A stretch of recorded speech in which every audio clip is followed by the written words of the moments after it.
Welcome back to the channel, everybody. So we have some XRP news today. We have some Cardano related news. All right, Charles Hoskinson will be speaking. We have some, wow, the war begins. Finally, the Ethereum war begins officially. We'll get to that a little bit later. We have some Bitcoin news. We have some mortgage rate news. We haven't covered that in a little bit of a while. Tokenization news as well. So let's begin right here. This article is titled, SEC was given 3 days to counter Ripple's motion to strike. No doubt that they will.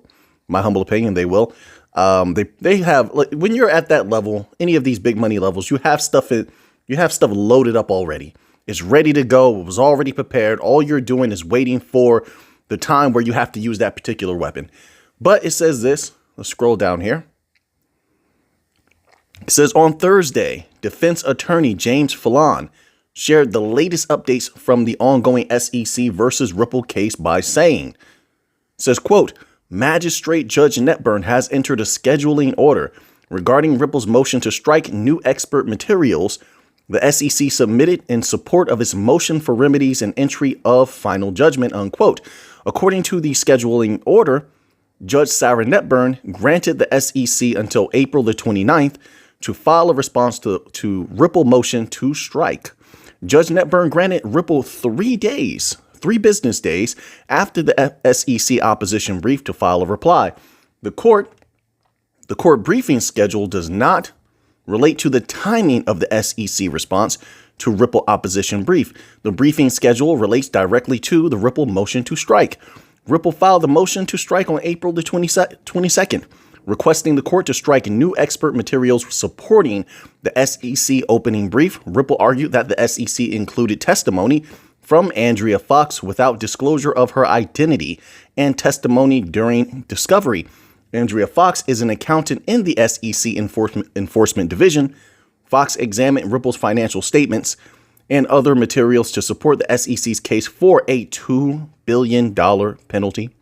Significantly, the SEC also attempted to identify Andrea Fox as a summary witness to Ripple. Summary witnesses cannot offer new information and may only summarize existing material from discovery. Ripple and the SEC had agreed to 5 days for the SEC to file an opposition brief to the motion to strike. The filings come close to May 6th deadline for the SEC to file its reply brief. All right, so now let's move on here. I want to say this. Yeah, the interns were real. That's not something that's not something that I inserted. They're not here today. But they were real people, real audience, man, you know, and that was a fun day. I don't know if you guys enjoyed that or not. That was a fun time for me. Fun day. I hope they learned a lot because I taught a lot. I'm talking about from morning to a little bit before evening. I taught a lot. I mean, I shared everything I possibly could, you know, and I learned some things myself. I learned some things myself. Younger people, they're up on a lot of different technologies. You know, these people are building their own businesses. So, you know, I learned a little bit about, a little bit about a little bit. Let's just say that, right? That I'm going to use to my advantage, by the way. So that was a good day. Yeah, no, they were real people. And they had I told them, I told them that some people questioned if they were real. They had a good laugh at that also. So now let's move on here to, we're going to jump right to this Cardano related news. Really, it's Charles Hoskinson saying something, but if Hoskinson is speaking, is always Cardano related, in my humble opinion. That's how I look at it. But he is exposing something that I've been talking about for a long time. We also heard the Fed say something similar. So this article is titled, Cardano founder Charles Hoskinson labels USDC as early CBDC. I told you they're sort of like basic CBDCs, these stable coins. Another reason why Ripple wants to get involved and prove themselves with their own stable coin. A lot of this is about positioning. But wait, the Fed about 2 years ago, remember they released a whole bunch of documents, which we covered, put them on the screen. People screenshotted them. They had opportunity to download them, but they're still out there. I don't know what they're called, but they're still out there. But the Fed was saying, hey, we, speaking of the federal government of the United States, may not need to even issue a CBDC. This is why they claim they've not been in a rush to develop a CBDC, even though they've been working on CBDCs this entire time. I mean, but you know how that goes. But anyway, they were claiming they may not need to issue a CBDC because of stablecoins. They could just use a stablecoin if they wanted to, because at that time, the Fed, as well as the Bank for International Settlements, they pretty much, once they did their research, found out that CBDCs are like a very, very basic central bank digital currency, right? And it could be used as such. So now you have Charles Hoskinson iterating something very similar to that. It says here, Charles Hoskinson's recognition of USDC coin as an early central bank digital currency highlights the rising significance of stablecoins like USDC in the cryptocurrency realm. Once again, I'm glad that he is supporting that idea and sort of confirming that, because this is a brilliant individual. Like him or not, this is a very brilliant individual. But this is nothing new. This idea is not new. Once again, the Fed already said that. The Bank for International Settlements already said that 2 years ago. It's just that a lot of people, I don't know, they maybe they weren't around back then, so they didn't hear that, or they didn't want to accept that, because a lot of people are against CBDCs. You gotta understand that. Sometimes it's difficult for people to reconcile things. So a lot of people are against CBDCs while at the same time participating with stable coins. So then that idea of being against a CBDC, but a stable coin being a basic version of a CBDC, that might not be so easy to accept, right? So I guess I can understand it from that point of view. It says here, in a notable statement, Charles Hoskinson, the founder of Cardano, recently drew attention to USDC coin by labeling it as an early central bank digital currency. This characterization sheds light on the growing significance of stable coins like USDC within the broader crypto landscape. I don't know why, once again, they reiterate what they said at the top. USDC operates as a stablecoin, maintaining a one-to-one peg with the US dollar by being fully backed by fiat currency assets. This backing ensures that each USDC token in circulation corresponds directly to a physical dollar held in reserve. Just keep in mind that they can be depegged and have been depegged before. So there's that. This is the stability. What did the Bank for International Settlements document say about a year ago? It literally was titled, and you can look this up on Google. It should be still available on Google, searchable on Google. It was literally titled, "Stable coins are not so stable." You type in something like BIS, "stable coins are not so stable." You're probably going to see that document pop up, or probably 2 or 3 of them. And I would think also maybe, just maybe, some of the Fed documents might pop up. But the thing with a lot of these banks that I notice, and some of you probably noticed this as well, did you ever notice that some of those documents, they'll take the original title and change it? Right? Which, I know, I definitely noticed that. But it'll be the same document under a different name. So it makes it more difficult to find those documents. So I know I'm giving you my thoughts right off the top of my head, because I don't like that. I find it very manipulative and tricky. Now, in the past, they used to just outright delete articles, and delete PDFs, and they're like key ones. But I've noticed over the past 1.5 to 2 years, they'll just change the name. So just be careful with that. That's why I always say, if something hot comes out, something powerful releases, screenshot it, download that PDF or transcript, and save it, because you never know. I know there's this idea, things are forever on the internet. I haven't seen that. They delete something, I don't know how you're going to go back and get that. I don't proclaim to have all that technical skill. I just know if it's not on that bank's website anymore, I don't know where you're going to get it. All right, so now let's move on here. We have a lot more articles to get to. The war has begun for Ethereum. I'm glad to see that these Ethereum companies are going to be fighting back. Good. And take it hard to the SEC as well. But just my humble opinion. You can do what you want to do. This article is titled Consensus. Remember Consensus? They're not one of our bank coin companies, but I know some people love Ethereum. So Consensus would benefit Ethereum. They were one of the earliest companies competing with us, the bank coin companies, to build CBDCs. And I haven't heard from them in a long time. They had a few stumbles. I think one or two of their CBDCs, I know one for a fact, it sort of glitched. It didn't work right. They had to go back in, shut things down, and rework some things. That was one. And then there was another problem, but I can't remember where that took place. I think one of them took place in the Caribbean. Correct me if I'm wrong. But anyway, they're one of the earliest. Okay. And so I'm going to assume they continue their CBDC work and they have long reach and they should have some power. So yes, they definitely should fight back. But it begins here. It says by offering. Oh, wait. Let me scroll down. My apologies. It says Ethereum developer Consensus has filed a lawsuit against the US SEC, striking back against what the company calls an, quote, unlawful seizure of authority, unquote. I like that phrasing. It's powerful. It says over Ethereum by the federal regulator. They're see, and this is why I told crypto before years ago. I said, attack. Don't wait for the SEC to get on your neck, to get on your case. Attack them first. Consensus is doing just that. Take the fight to them. It says the company wants a federal court to declare that ETH is not a security. Any investigation of Consensus based on the idea that ETH is a security, quote, would violate, unquote, the company's Fifth Amendment rights and the Administrative Procedures Act, that MetaMask is not a broker under federal law, that MetaMask staking service does not violate securities law, and an injunction against the SEC investigating or bringing an enforcement action tied to MetaMask swaps or staking functions. All right.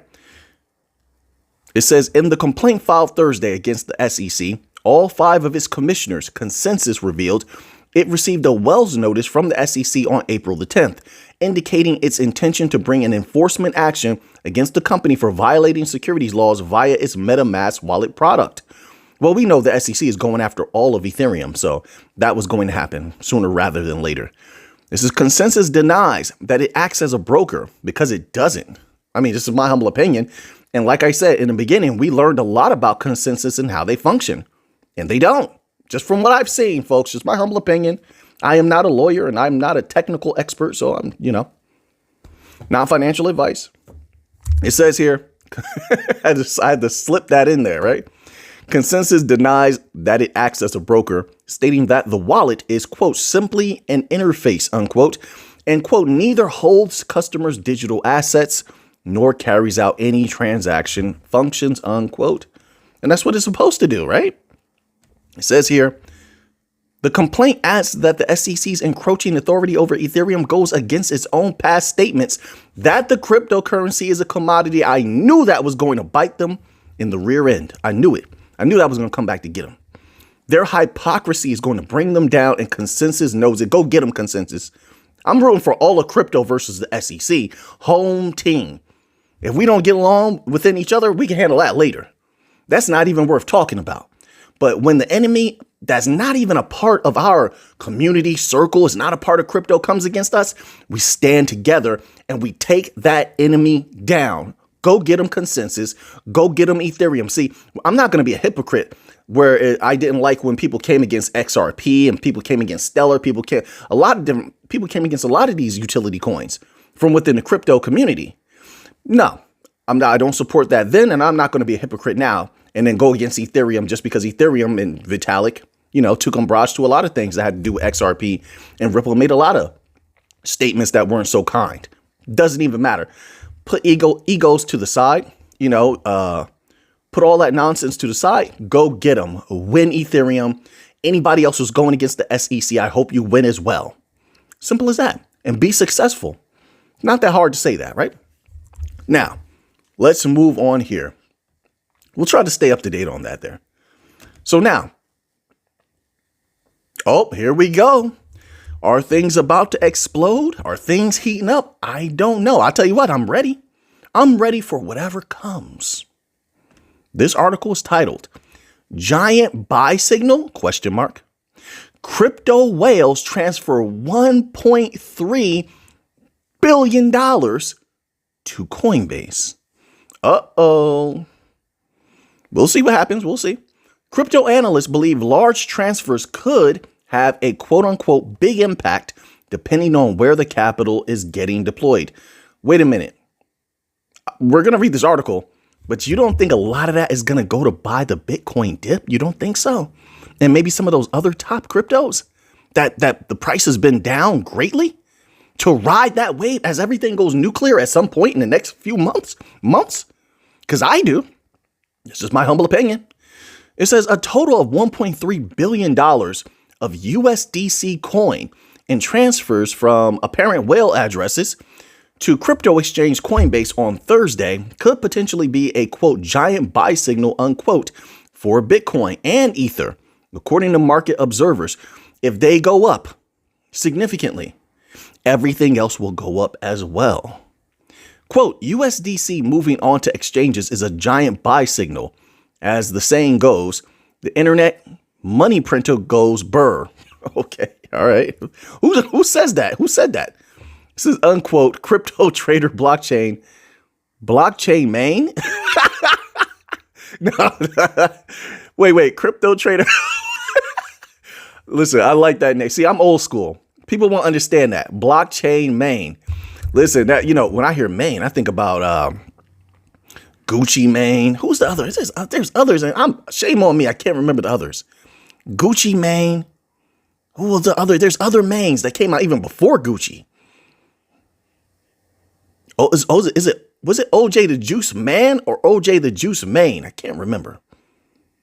Anyway, it makes me think of old school hip hop, right? Anyway, and that's crazy, right? That Gucci Mane is now old school hip hop. That's crazy, right? Man, time flies by, doesn't it, folks? It says the 5 transfers totaling $1.3 billion, with the amounts ranging from $150 million to $350 million, were made to Coinbase on April 25th at 8:15 UTC, according to Etherscan data. All right, so something big may be coming. Says traders often view large stablecoin deposits on exchanges as bullish, indicating possible large buy orders in the near future, while significant crypto deposits on exchanges can signal a potential sell-off, making traders wary of a downturn. But we're not worried about that right now. Everything's consolidating. Looks like it's coiling up to go up again. Boom. But we'll see. This is my humble opinion. Now, somebody out there probably is saying, hey, Mick, what do you know about Gucci Mane and old hip hop? You can't be serious, right? Listen, man, look, I listen to all types of music, but growing up, one of my primary musics was definitely rap, hip hop. I listen to Gucci. I listen to Jeezy when Jeezy was young Jeezy. Thug Motivation 101, one of the best albums I've ever heard. Consistency across the board, from the raps to the production, just overall different. That was back then when D4L was out. How dare you? What? Listen, man, we could go way back. Listen, I'm so old school. I remember asking my cousin. We went to there was like a store. It was sort of like a tiny little mall type place. And I remember being in that store, my big cousin, OG cousin, and I couldn't get this particular tape. I think it was Method Man's tape to Cal. Remember that? I came to bring the pain, hardcore from the brain. Remember that? Some of you not old enough to remember that. And I remember my mom wouldn't let me get that cassette tape, you know. And I remember asking my cousin, looking around, mom was going to buy some clothing or something like that. Psst, psst, psst. Hey, big cousin, could you buy that Method Man tape for me? That's what I'm saying. That's what I'm saying. Could you buy that Method Man tape for me, right? I'll give you the money. You buy it and then just slip it in my pocket. Just slip it in my pocket. I have to have it. Oh man, that's how far back I go. Wu-Tang and Method Man. Oh man. Oh, I love those times. Oh, when I think about the old school, I just have such a good time. You know, it was like the world was prettier or better. I don't know. It was more fun. There was stuff to do outside more. The people were more fun. Like, I mean, I don't know. You tell me. There was more to explore. Anyway, yeah, I go way back. So anyway, let's get back to this next article here. We have a few more articles. I don't want to go too far back with the thoughts. I'll have too much fun. Hope you all are having a good day out there. It's Friday. Yes, we made it to another Friday. Congratulations. It's going to be the weekend. We're going to have a great weekend, by the way. Great, fun weekend. Hey, take care of yourselves. Eat some good food. Love your family. Love yourself. Watch some good stuff. Listen to good music. Fill your weekend with beauty and positivity. Take it from me. So now, oh boy, SEC news. Good thing we went through all that good stuff. This article is titled, Regulators Expected to Deal Major Blow to U.S. Crypto Market. What is wrong with these people? It's like they don't want the people to win. And let me tell you, they know that the people from the bottom are the ones that win the most when it comes to crypto. When I first came in crypto, there were so many people. They started out with just a regular job. They may have had a small business, but they weren't making millions. They weren't millionaires. They weren't, making a ton of money. They got into crypto. They did their research. They were studying things like that.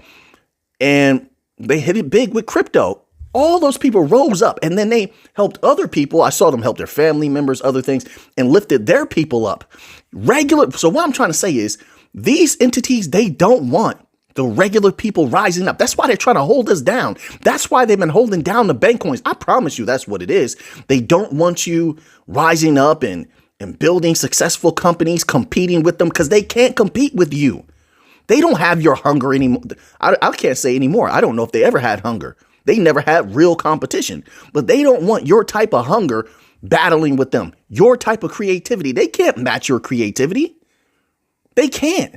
I've seen them. I've dealt with these individuals before. They don't have your type of smarts. You have book smarts and you have street smarts. They can't compete with that. So they're trying to, suppress and oppress, however you want to phrase that, as much as they can through these regulators.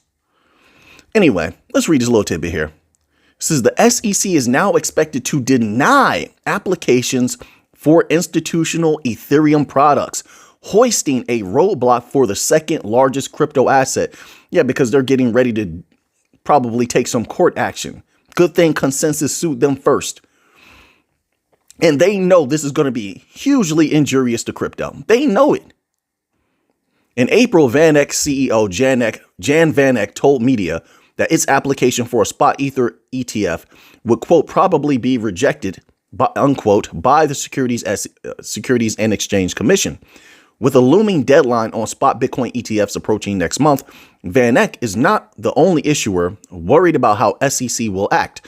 Quote, we were the first to file as well as for Ethereum in the US, and we and ARK Invest CEO Cathie Wood, shout out to Cathie Wood, been doing a lot of good things lately. This is our kind of the first in line for May, I guess, to probably be rejected, unquote, the VanEck CEO told CNBC recently. And I want to say this also. They don't like the fact that when crypto was taking off and all the people from the so-called bottom were rising up, sending their children to college off of crypto money, buying houses off of crypto money, starting extra businesses off of crypto money. Oh, and let's not forget moving to different places around the world, living by beautiful beaches off of crypto money. That was going to continue until they start putting their foot on everybody's neck, giving crypto all types of problems. Because it wasn't just XRP. Remember that time period, folks. Once they started saying they're putting a keen eye on crypto, it tanked everything. They were looking at Bitcoin closely. They were looking at XRP closely. They had a list of crypto they came out with that they were supposed to look into, and it shook things up. They didn't like that. They don't like the fact that the people were rising so fast and out of nowhere. Same reason that they're trying to wrangle AI right now.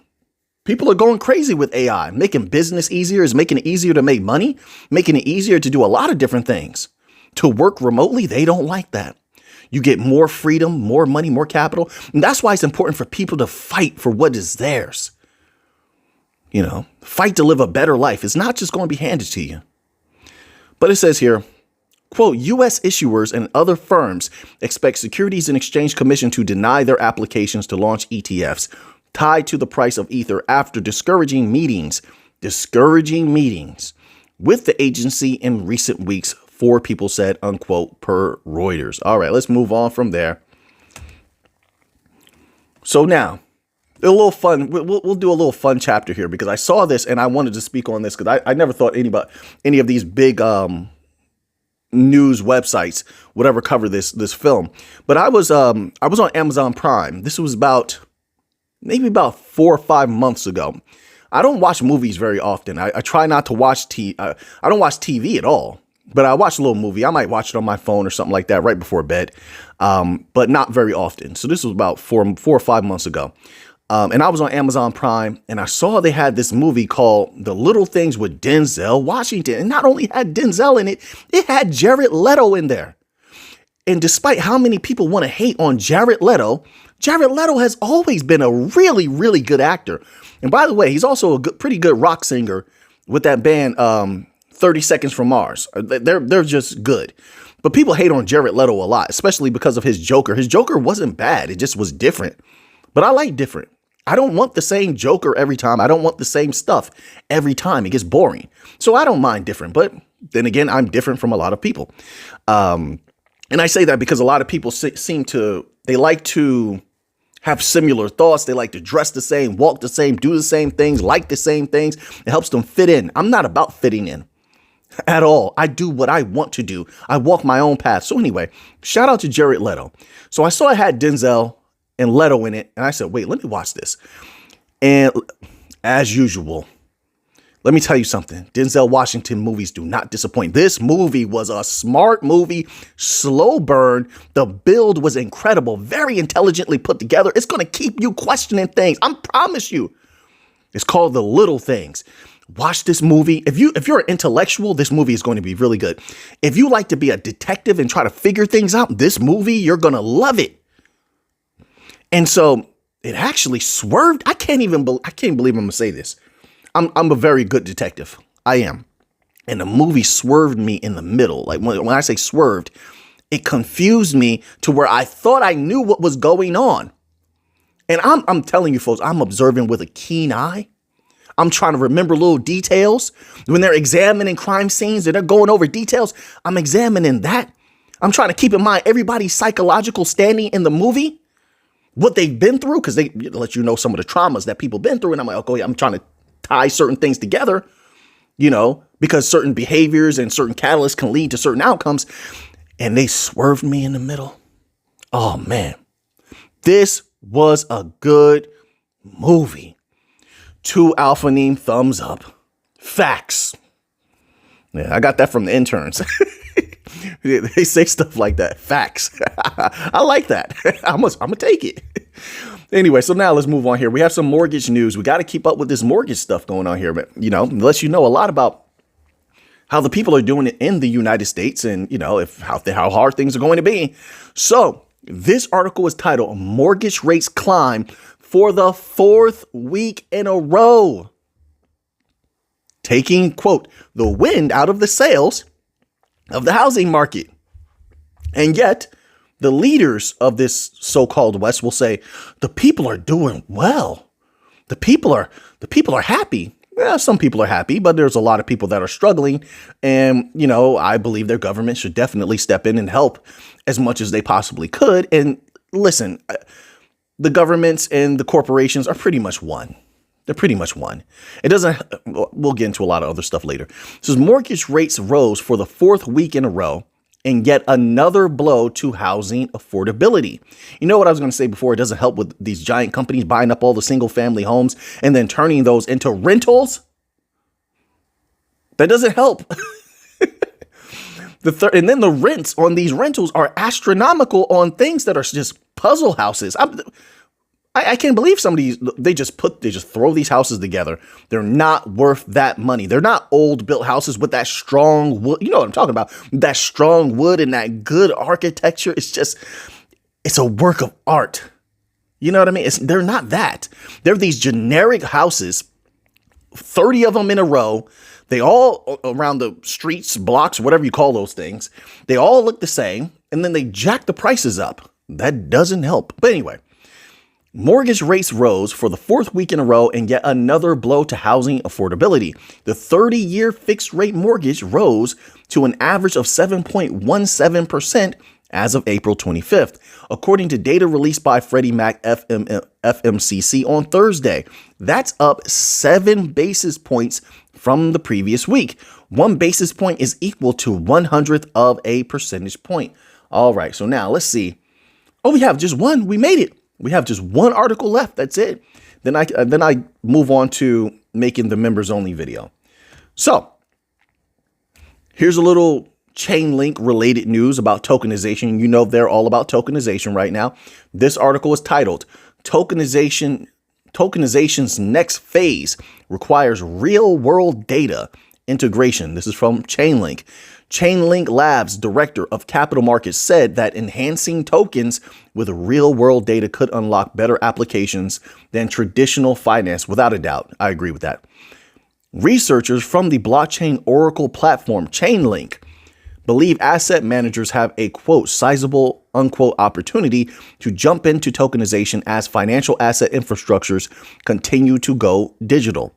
In an industry report titled, quote, Beyond Token Issuance, unquote, blockchain oracle platform Chainlink explained where the opportunity lies and how interoperability, which the legacy system does not have yet, it says here, which makes something with interoperability like Chainlink super bullish. It says, and real world data could unlock the value of tokenized assets. Then they have a beautiful chart here with all the trillions here, 1 quadrillion in derivatives, 280 trillion global real estate, stock market 89.5 trillion.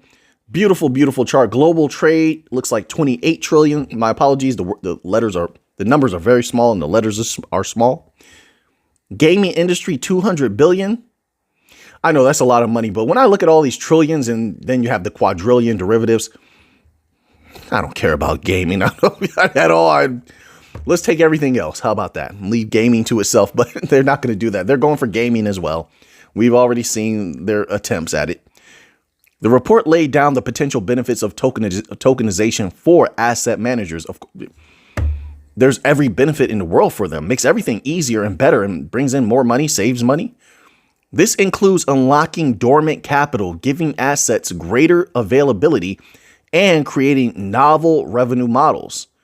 It makes it easier also to transact globally and move your product globally, sell your product globally. So it opens up new pathways to revenue that you may not have been able to tap into before, especially for small to middle size participants. Apart from these, Chainlink said that asset managers could also create unified client portfolios, differentiate their service offerings, and improve their risk management as tokenization allows for more automated risk assessment. Okay, so now that you have that information, what are you going to do with it? I know what I'm going to do with it. So until next time, everybody, let's get to the money.